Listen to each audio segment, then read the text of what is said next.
mean, black men really do got swag. Like, we really do be in our bag. Like corpses.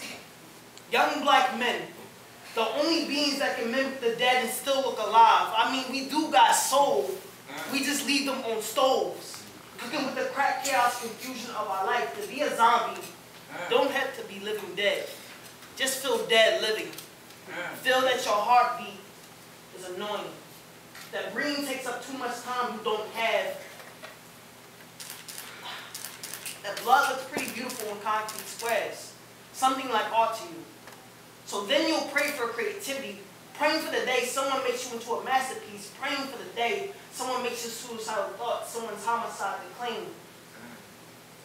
I've been waiting for some time now. Waiting for someone to make me into graffiti.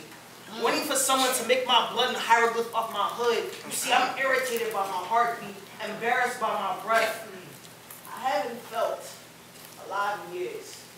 I haven't seen my tears in a minute. Don't know what it's like to be scared, but I do know what it's like to be fed. I haven't felt alive in years. I can't feel my heartbeat. I can't feel my breathing. It's hard for me to respect life when I've been dying for years now. How can I respect women? How can I respect the thing that gives life when I've been dying for years now? So misogyny comes natural to me, like a bullet to a black boy's body. Misogyny comes natural to me. So I stand here, irritated by my breath, embarrassed by my heartbeat, because I've been dying for a long time now, but still, you'll still look at me, polo and all, whatever what I'm wearing, you'll look at me like I'm top shit.